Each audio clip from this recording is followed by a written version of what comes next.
Good morning. आज हम पढ़ेंगे fixation and fixatives.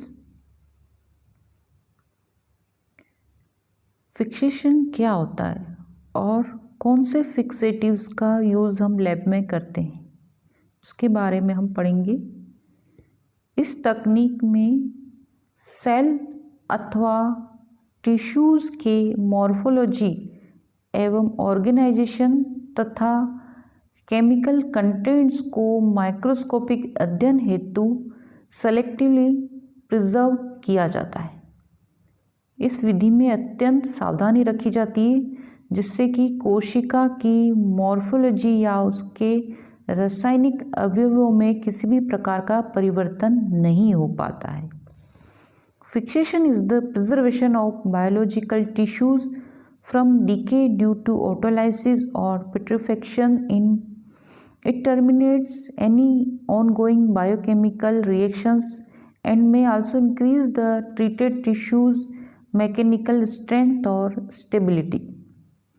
The broad objective of tissue fixation is to preserve cells and tissue components in a leaf-like state or as little alteration as possible to the living tissue, and to do this in such a way as to allow for the preparation of thin stained section. उद्देश्य इसके बहुत सारे हैं जिसमें ये fixation की तकनीक पूरा करती है, जिसके द्वारा जीवाणुवीय क्षय तथा कोशिका की ऑटोलाइसिस नहीं होती है। इस विधि द्वारा कोशिकीय अवयव जो इनसोल्युबल स्टेज में होते हैं वो बने रहते हैं और उनको माइक्रोस्कोपिक अध्ययन में आसानी रहती है। इस विधि द्वारा कोशिका तेजी से मृत हो जाती है, अतः माइक्रोस्कोपिक स्टडी के समय उत्तक की स्थिति फिक्सेशन हेतु तैयार अवस्था में लगभग समान होती है, जिससे कोशिकीय अवयवों में किसी प्रकार के परिवर्तन की संभावना क्षीण होती है। इसके द्वारा सेल की श्रिंकेज होने की संभावना कम हो जाती है। इस विधि में टिश्यू हार्ड हो जाते हैं और एम्बेडिंग के पश्चात उत्तकों को स्लाइड्स बनाने की प्रक्रिया में आसानी से हम कटिंग कर सकते हैं। इस विधि द्वारा सेल कंपोनेंट्स की विजिबिलिटी बढ़ जाती है और इसके अलावा ये स्टेनिंग के लिए तैयार हो जाते हैं। फिक्सेशन के बाद स्टेनिंग का प्रोसेस होता है और ये टिश्यू तैयार हो जाते हैं। तो फिक्सेशन के लिए कई प्रकार के फिक्सेटिव्स का यूज़ करते हैं, क्योंकि ये कठिन प्रक्रिया होती, क्रिटिकल स्टेप होता है और हिस्टोलॉजिकल स्लाइड्स बनाने में इसका बहुत अधिक उपयोग होता है।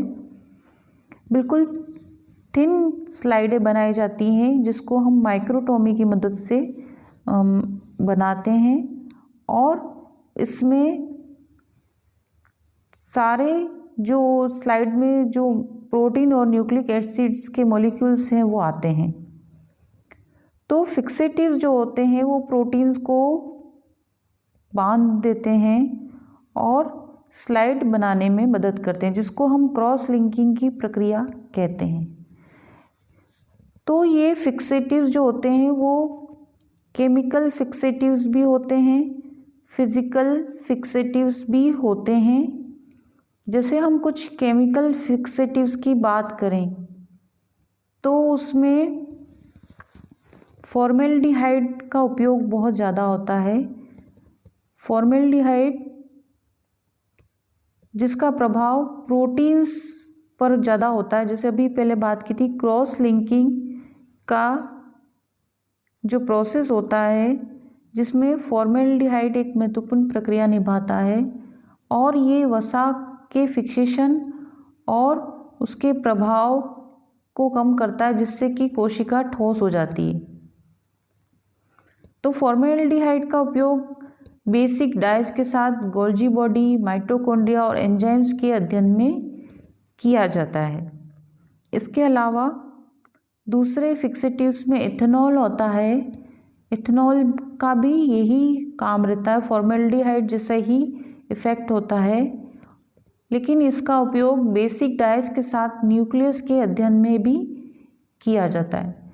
तो इस तरह से फिक्सेटिव्स में एक और महत्वपूर्ण आता है कॉर्नर्स सॉल्यूशन या फिर बॉइंस सॉल्यूशन। दो अलग अलग प्रकार के कॉर्नर्स सॉल्यूशन जो होता है वह 3 भाग एथेनॉल प्लस 1 भाग ग्लेशियल एसिटिक एसिड से मिलकर बनता है, और इसका इफेक्ट जो होता है यह एथेनॉल और एसिटिक एसिड के रासायनिक गुणधर्मों को संयोजित करता है, और यह कॉर्नर सॉल्यूशन न्यूक्लियोप्रोटीन्स एवं गुणसूत्रों के अध्ययन में मदद करता है।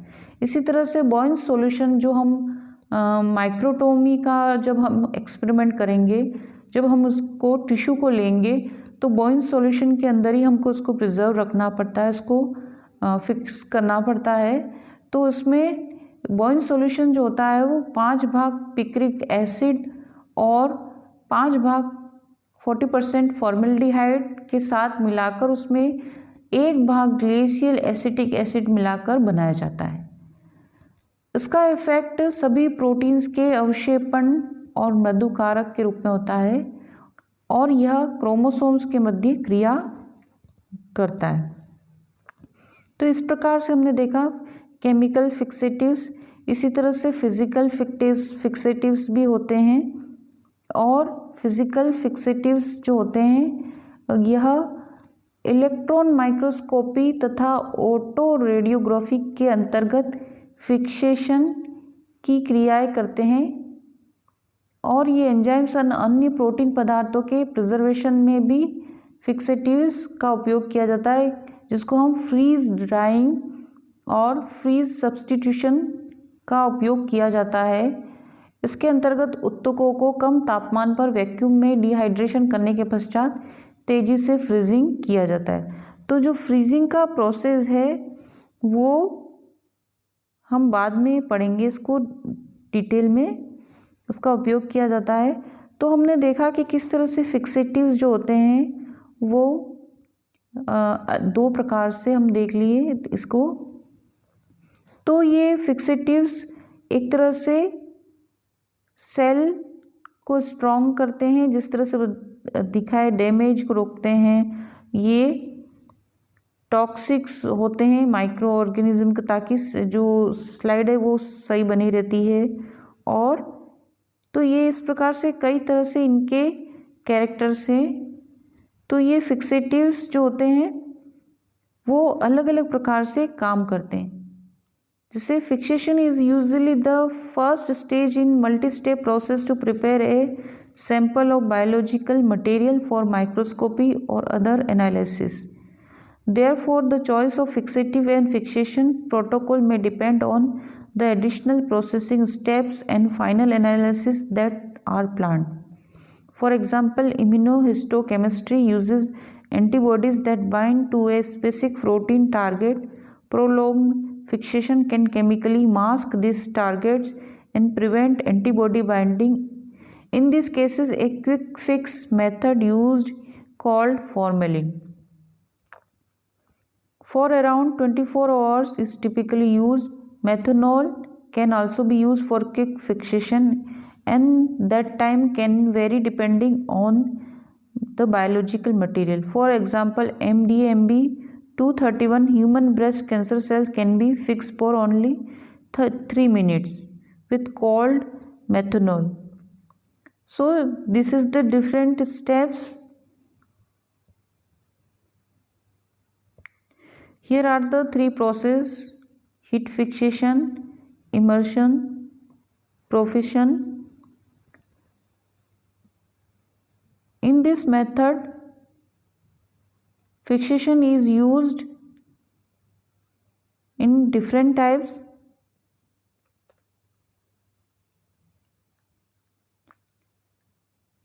अगर हम माइक्रोटोम में बात करें तो फिक्सेशन विधि के पश्चात स्पेसिमेन जो होते हैं उनको पैराफिन में एम्बेड कर देते हैं और उसके बाद माइक्रोटोम से पतली स्लाइस के रूप में काटते हैं।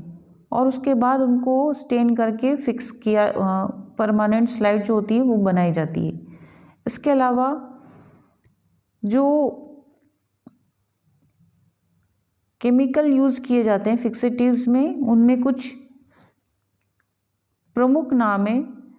The most commonly use fixative in histology is formaldehyde, जिसके बारे में हम पहले पढ़ चुके हैं। It is usually used as a 10% neutral buffered formalin that's approach 3 to 7 to 4% formaldehyde in phosphate buffer pH. Other solutions are phosphate buffer formalin, formal calcium, formal saline, zinc formalin, Zenker's, Helly's fixative, B5 fixative, Bouin solution. तो इस प्रकार से कई fixatives हैं जिनका हम use करते हैं। अगर हमको क्रायो प्रिजर्वेशन करना है तो उसमें अलग तरीके से हम फिक्सेटिव्स का यूज़ करेंगे और इस प्रक्रिया को सरल बनाएंगे। Thank you.